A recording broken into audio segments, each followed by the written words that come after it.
ஒரு மிகப்பெரிய நெட்வொர்க் சிக்கி இருக்குங்கிறதான் யதார்த்தமான ஒரு உண்மை. சிபிசிஐடி கள்ளக்குறிச்சி கேஸை கையில் எடுத்ததுல இருந்து 7 பேர் அரெஸ்ட் பண்ணியிருக்காங்க. இதுல ஆந்திர பிரதேஷ் கனெக்ஷன்லாம் உள்ளுக்குள்ள வர ஆரம்பிச்சிட்டு இருக்குது. ஸோ நம்ம நினைச்சு கூட பார்க்க முடியாத மாதிரி ஏகப்பட்ட ட்விஸ்ட் வந்து இந்த ஒரு பர்டிகுலர் கள்ளக்குறிச்சி கேஸ்ல உருவாயிட்டு இருக்குது. இது ஒரு மிகப்பெரிய நெட்வொர்க்குன்னு மட்டும் தெரியுது. ஏன்னா பாதிக்கப்பட்டவங்க நூற்றுக்கணக்கான பேர், இறந்தவங்க வந்து 50 பிளஸ் ஆர் மைனஸ் 1-2 வச்சுக்கலாம். பட் 50 பேர்கிட்ட இறந்து போயிருக்காங்க. நூற்றுக்கணக்கான பேர் ஹாஸ்பிட்டல்ல இருக்காங்க. இது போக பார்த்தீங்கன்னா 200 டாக்டர்ஸ் இவங்களெல்லாம் காப்பாற்ற நினைச்சிட்டு இருக்காங்க. ஸோ தமிழ்நாட்டில் கள்ளக்குறிச்சி பகுதியில் ஒரு ரொம்ப பரபரப்பான சிச்சுவேஷன் தான் இருந்துட்டு இருக்குது. பட் இதுக்கு பின்னாடி காரணமா இருக்கக்கூடிய நெட்வொர்க் வந்து நம்ம நினைச்சு கூட பார்க்க முடியாத அளவுக்கு ரொம்ப டீப் ரூட்டடா, ரொம்ப நீளமா பக்கத்து ஸ்டேட்டுக்கெல்லாம் கூட போயிட்டு இருக்குது. என்ன நடந்துட்டு இருக்கு கள்ளக்குறிச்சியிலங்கிறத டீட்டெயில்டா உங்ககிட்ட ஒவ்வொன்றா சொல்ல ஆரம்பிக்கிறேன். பட் அதுக்கு முன்னாடி நான் வந்து எம்ஜி ஸ்குவாட் அத்தனை பேருக்கும் ஒரு மிகப்பெரிய தேங்க்ஸ் சொல்லணும். நேத்திக்கு இந்த கள்ளக்குறிச்சி இஷ்யூ வந்து பார்த்தீங்கன்னா மேஜரா தமிழ்ல வந்து இருக்கக்கூடிய யூடியூபர்ஸ் யாரும் பேசல, நம்ம பேசணும். ஆயிரக்கணக்கான பேர் வந்து கமெண்ட் செக்ஷன்ல இருந்தீங்க. ஆயிரக்கணக்கான பேர் வந்து புதுசாக நம்ம சேனலை சப்ஸ்கிரைப் பண்ணி ஜாயின் பண்ணியிருக்கீங்க, ஸ்குவாட்ல சேர்ந்திருக்கீங்க.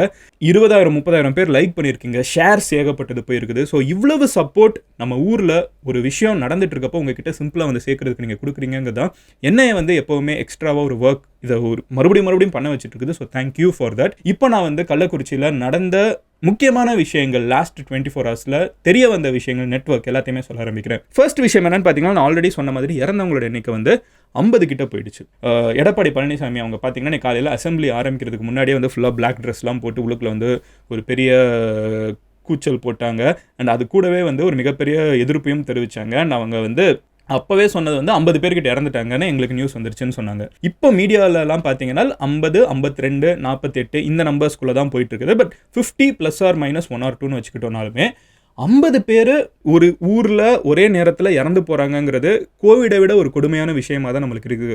நினச்சி கூட பார்க்குற முடியாத அளவுக்கு ஒரு சோகமாக தான் இருக்குது. இதில் பார்த்தீங்கன்னா இறந்தவங்களில் 3 பேர் பெண்கள், ஒரு டிரான்ஸ்ஜெண்டர் இருக்காங்க. ஸோ இத்தனை பேருமே இறந்து போயிருக்காங்க. இது போக இந்த நம்பர்ஸ் இன்க்ரீஸ் ஆகும்னு நினச்சிட்டு இருக்கோம். காரணம் என்னன்னு பார்த்தீங்கன்னா, Kallakurichi government hospital, Salem government hospital, Viluppuram government hospital, JIPMER புதுச்சேரியில் 120 பீப்புள் கிட்ட வந்து அட்மிட் ஆயிருக்காங்க. இதில் சீரியஸாக இருக்கிறவங்க இருக்காங்க. இந்த நம்பர்ஸ் இன்க்ரீஸ் ஆகும்னு சொல்கிறாங்க. இதில் நம்ம எதிர்பார்க்காத ஒரு விஷயம் என்னன்னு பார்த்தீங்கன்னா, நிறைய பேர் இந்த கள்ளசாராயம் குடிச்சிங்கன்னு கேட்டப்போ ஊர் மக்கள் நிறைய பேர் குடிக்கலான்னு சொல்றாங்க. ஆனா கொஞ்ச நேரம் கழிச்சு பாத்தீங்கன்னா அவங்களே வந்து ஹாஸ்பிட்டல் அட்மிட் ஆகுறாங்க. காரணம் என்னன்னு பாத்தீங்கன்னா, இதை சுத்தி இருக்கிற ஒரு டாபு. என்ன ஊரே வந்து கள்ளசாராயம் குடிக்கிறத பத்தி பேசுது. கள்ளசாராயம் குடிக்கிறது யாருமே பெருசா செலிப்ரேட் பண்ண போறது கிடையாது. ஸோ அப்போ வந்து அந்த ஒத்துக்கிறதுக்கு, ஆமா நான் கள்ளசாராயம் குடிச்சிருக்கேன், என்னை வந்து அட்மிட் பண்ணுங்க, எனக்கு ட்ரீட்மெண்ட் கொடுங்கன்னு நிறைய பேர் முன் வர மாட்டேங்கிறாங்க. இதன் காரணமாகவே நிறைய பேர் இறந்து போக கூட வாய்ப்பு இருக்குதுன்னு சொல்லிட்டு இன்னைக்கு நம்மளோட ஹெல்த் மினிஸ்டர் மா சுப்பிரமணியம் அவர்கள் பேசியிருக்காங்க. நீங்க பாத்தீங்கன்னா இந்த ஜென்ரலா கள்ளசாராயம் குடிச்சாங்கன்னா ஒரு 30 நிமிஷத்துல ஹாஃப் அன் ஹவர்லேருந்தே வேலையை காமிக்க ஆரம்பிச்சிடும்னு சொல்றாங்க. இந்த கள்ளசாராயம்ங்கிறது இந்த மெத்தனால் அதிகமாகி ஒரு விஷசாராயமாக ஆகிற பட்சத்தில் ஒரு 30 நிமிஷத்துலேருந்து 12 மணி நேரத்துக்குள்ள பார்த்தீங்கன்னா பயங்கரமாக வாந்தி வருங்கிறாங்க, பயங்கரமாக வயிறு வலி இருக்கும், கண்ணெல்லாம் வந்து மங்கலாக ஆரம்பிச்சிடும்.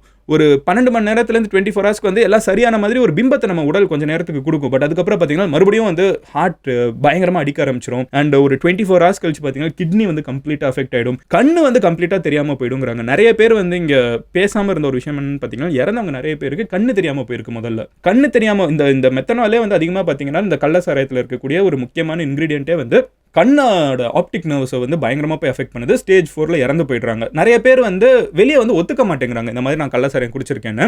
இதில் ஒரு நினச்சி கூட பார்க்க முடியாத விஷயம் என்னன்னு பார்த்தீங்கன்னா, ஹாஸ்பிட்டலில் ஒருத்தங்க அட்மிட் ஆயிருக்காங்க கள்ளசாராயம் குடிச்சதுக்கு. அந்த அட்மிட் ஆகி அவங்களுக்காக டாக்டர்ஸ் இத்தனை பேர் பல ஹாஸ்பிட்டல்ஸ்லேருந்து டாக்டர்ஸ் வந்து உள்ளுக்குள்ளே கொண்டு வரப்பட்டிருக்காங்க. 3-4 கவர்மெண்ட் ஹாஸ்பிட்டலில் ஒரே நேரத்தில் ட்ரீட்மெண்ட் போயிட்டு இருக்குல்ல. ஸோ அந்த நேரத்தில் இவ்வளோ டாக்டர்ஸ் சண்டை போட்டு அவங்களை எப்படியாவது காப்பாற்றணும்னு நினச்சிட்டு இருக்கிற நேரத்தில் கேர்டேக்கர் கூட இருப்பாங்க, யாராவது ஒருத்தங்க பார்த்துக்கிறதுக்கு இருப்பாங்கல்ல. சாராயம் குடிச்சிட்டு ஒருத்தங்க வந்து அட்மிட் ஆயிருக்காங்க. அவங்கள பார்த்துக்க வந்த ஒருத்தங்க வந்து அவங்க கிட்டலாம் கேட்குறாங்க, எல்லாம் நார்மலாக பேசிட்டு இருக்காங்க. கொஞ்ச நேரம் கழிச்சு பார்த்தா அவங்களே வந்து கண்ணு தெரியாமல் போகுதுங்கிறாங்க, மயங்கி விழுகிறாங்க. பார்த்தா அவங்களும் கன்சியூம் பண்ணியிருக்காங்க. 3 நாளாக அதை சொல்லாமலே நின்றுட்டு இருந்திருக்காங்க. அவங்களையும் அட்மிட் பண்ணியிருக்காங்க. ஸோ இது சுற்றி ஒரு பெரிய டேபு இருக்குது. கள்ளசாராயம் குடிச்சா ஒத்துக்கக்கூடாது அப்படிங்கிற ஒரு டேபு இருக்குது.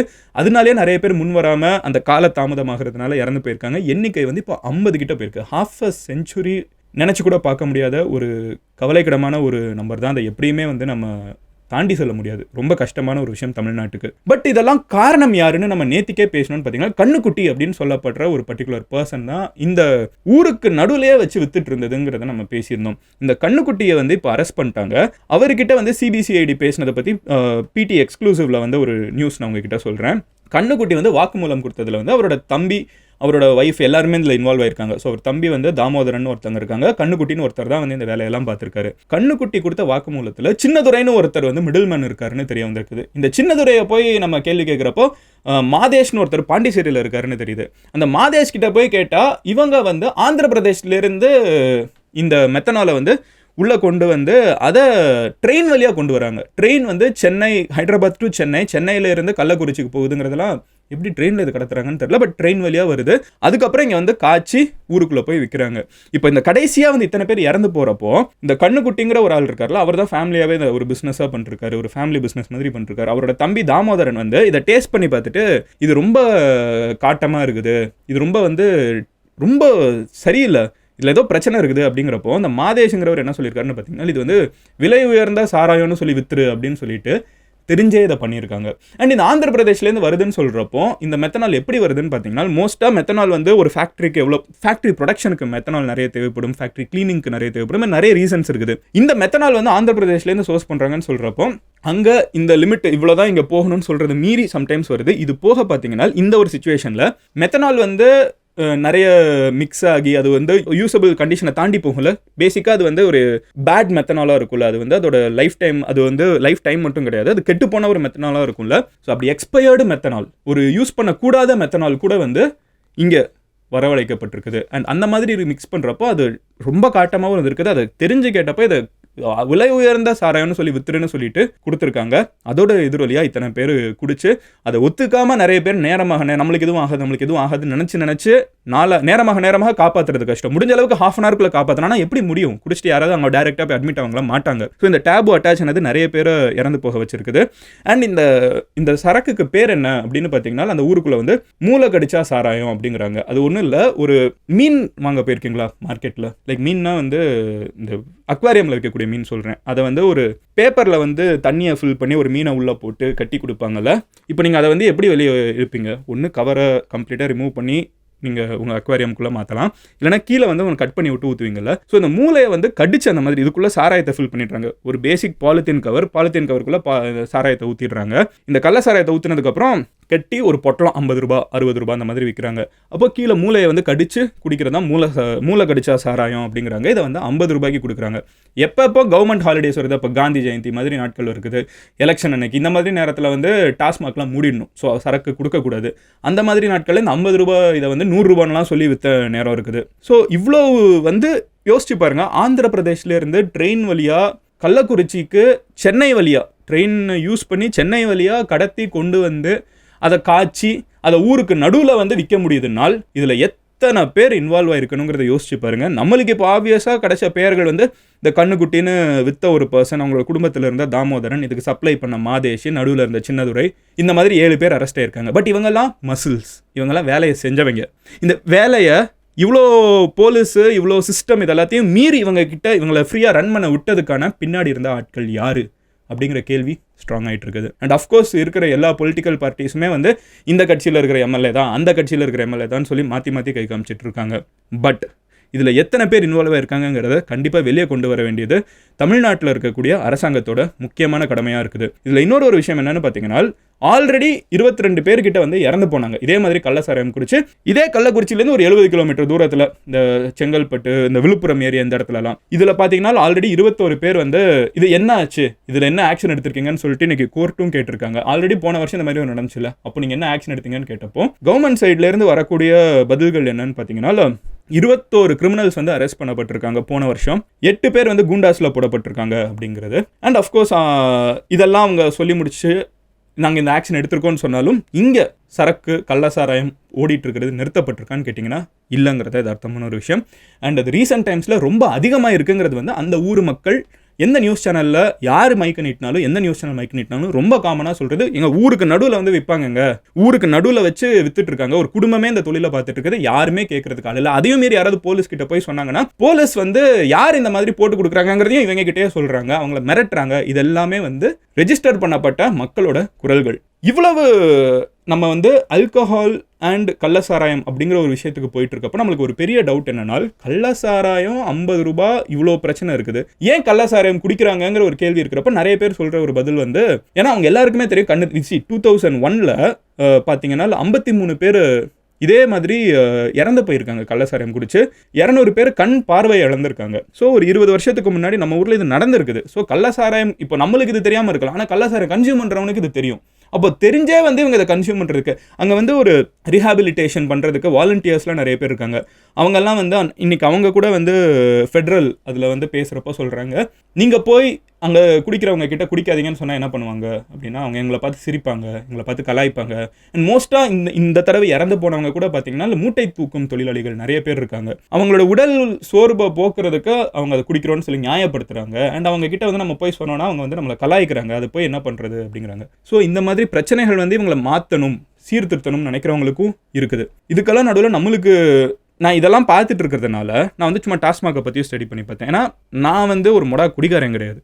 அண்டு எனக்கு இந்த சிகரெட்ஸ் அதுவுமே எனக்கு பழக்கம் கிடையாது. ஸோ எனக்கு வந்து இருக்கக்கூடிய ஒரு பெரிய டவுட் என்னன்னு பார்த்தீங்கன்னா, ஆல்கஹால் வந்து இவ்வளோ நம்ம சொசைட்டியை வந்து ரூயின் பண்ணிட்டு இருக்கனால நம்ம கவர்மெண்ட் வந்து டாஸ்மாகில் விற்கிறாங்கல்ல, அந்த சரக்கு வந்து எவ்வளோ விற்கப்படுது, நம்ம டாஸ்மாகோட கலெக்ஷன் என்ன அப்படின்னு எடுத்து பார்த்தா இன்றைக்கி தீக்கதிரில் ஒரு நியூஸ் வந்திருக்குது. அதில் போடுறாங்க 45,000 கோடிகள் வந்து 2023-2024 இந்த ஃபினான்ஷியல் இயரில் தமிழ்நாடு வந்து டாஸ்மாக் மூலியமாக சம்பாதிச்சிருக்குது. எவ்வளோ? 45,000 கோடி. இவ்வளவு 1000 கோடி ரூபாய் வந்து ஆல்கஹால் மூலியமாக சம்பாதிச்சுட்டு இருக்கப்போ இந்த காசை வச்சு நம்ம நிறைய வேலைகள் பார்க்குறோம்.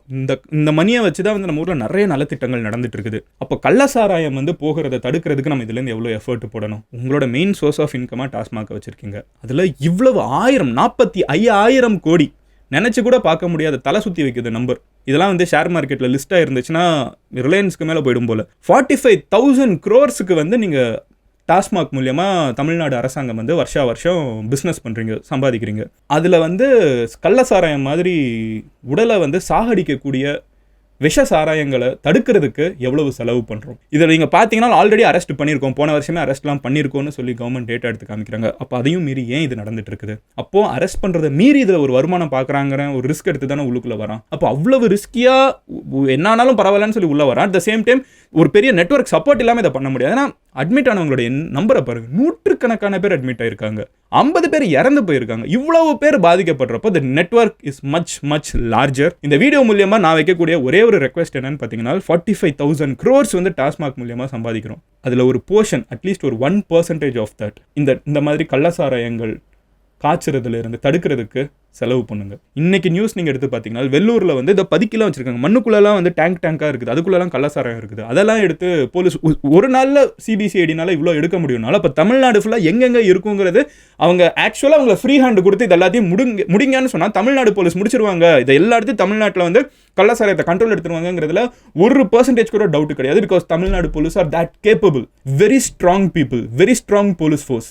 ஆனால் அவங்களுக்கு அந்த ஃப்ரீ ஹேண்டு கொடுக்கப்படணும் அப்படிங்கிறத இன்னும் ஸ்ட்ரெஸ் பண்ணி சொல்லிட்டு, இது கள்ளசாராயம் மட்டும் கிடையாது, கள்ளசாராயம் அடுத்து கஞ்சா, ட்ரக்ஸு எல்லாமே தான். நம்ம வந்து பஞ்சாப் இந்த மாதிரி தான் ஒரு நல்லா இருந்த ஸ்டேட்டை வந்து ட்ரக் கல்ச்சர் வந்து கம்ப்ளீட்டாக அழிச்சு வச்சிருக்குது. இப்போ நீங்கள் பார்த்தீங்கன்னா பஞ்சாபை பற்றி ஒரு டாக்குமெண்ட்ரி இருக்குது, நீங்கள் இன்டர்நெட்டில் சர்ச் பண்ணி பாருங்க. பஞ்சாப் உடுத்தா பஞ்சாப் அப்படிங்கிற ஒரு பேரில் படம் இருக்கும். அந்த உடுத்தா பஞ்சாப் டாக்குமெண்ட்ரின்னு ஒன்று சர்ச் பண்ணி பாருங்க. அதில் சர்ச் பண்ணி பார்த்தீங்கன்னா சும்மா ஸ்ட்ரீட்ஸில் பார்த்தீங்கன்னா வந்து சிரிஞ்சு கிடக்கும் கீழே, அதை எடுத்து போதையை போட்டு சும்மா அங்கங்கே போட்டு போவான். நம்ம ஊரில் வந்து நம்ம ஊரில் அப்படி ஒரு காமனாக ஒரு குப்பையை பார்க்க மாட்டோம். இந்த நார்த் இந்தியாவில் இடத்துல துப்பி வைப்பாங்கல்ல, அந்த மாதிரி வந்து பஞ்சாபில் நிறைய இடத்துல இந்த பார்டர் சைடு பார்த்தீங்கன்னா பாகிஸ்தான் பார்டர் கிட்ட சிரிஞ்சு கீழே கிடக்கும். அவ்வளோ பேர் போதை கடுமையாக இருக்காங்க. இந்த கள்ளக்குறிச்சியில் பார்த்தீங்கன்னா ஃபெட்ரல் எஸ்பெஷலி அவங்க அது போய் பேசுகிறப்போ ஒரு பேப்பர் எடுத்து காமிக்கிறாங்க. ஒரு முள்ளு செடிக்குள்ளே பார்த்தீங்கன்னா சும்மா குப்பை கிடக்கிற மாதிரி சாராய இந்த பேப்பர், அந்த சாராய கவர் வந்து அங்கங்கே கிடக்குது ஊருக்குள்ளே. அப்போ அது எவ்வளோ அங்கே உள்ள புழங்கியிருக்குன்னு யோசிச்சு பாருங்க. இரும்பு கரம் கொண்டு ஒடுக்குவோம் அப்படிங்கிற ஒரு அஷூரன்ஸ் வந்து அரசாங்கம் சொல்லியிருக்காங்க. அதை செய்வாங்க அப்படிங்கிற ஒரு நம்பிக்கையோட செய்யணுங்கிற ஒரு அழுத்தத்தோடையும் இந்த வீடியோ நான் முடிச்சுக்கிறேன். முடிஞ்ச அளவுக்கு இதை நிறைய பேர்கிட்ட ஷேர் பண்ணுங்கள். எஸ்பெஷலி ஆல்கஹால் கன்சியூம் பண்ணுறவங்க கிட்ட தயவு செஞ்சு இஃப் பட்ஸ் நோ, ஒருவேளை இதனால் இவ்வளோ நாள் கழிச்சுலாம் சொல்லாமல் ஆல்கஹாலை கைவிடுங்க. சுத்தமாக உடம்புக்கு நல்லதில்லை. உங்களை விட உங்கள் குடும்பங்கள் அதிகமாக பாதிக்கப்படுது. இந்த கேஸில் பார்த்தீங்கன்னா இன்றைக்கி கவர்மெண்ட் வந்து எக்ஸ்ட்ராவாக அப்பா அம்மா 2 பேர் இறந்தவங்களுக்கு 5 லட்சம் ரூபாய் எஃப்டியில் போடுவோன்னு இருக்காங்க. ஒரு அப்பா இல்லை அம்மா இறந்தவங்களுக்கு 3 லட்சம் ரூபாய் எஃப்டியில் போடுவோன்னு இருக்காங்க. அப்போ எத்தனை பேர் வந்து மொத்த ஃபேமிலியே 3 குழந்தைங்க வந்து திடீர்னு அப்பா அம்மா 2 பேரும் கள்ளசாராயம் குடிச்சு இறந்துட்டாங்கன்னு சொல்லிட்டு அனாதையாக இன்றைக்கி நின்றுட்டுருக்காங்க. நீங்கள் இந்த தவறை பண்ணிங்கனால் அது உங்களை பாதிக்கிறத விட உங்களை சுற்றி உங்களை சார்ந்து இருக்கிற அத்தனை பேரையும் பாதிக்குங்கிறத நினச்சிட்டு தயவு செஞ்சு ஆல்கஹால் விட்டுருங்க அப்படிங்கிறத நான் கேட்டுட்டு இந்த வீடியோ நான் முடிச்சுக்கிறேன். பாய்.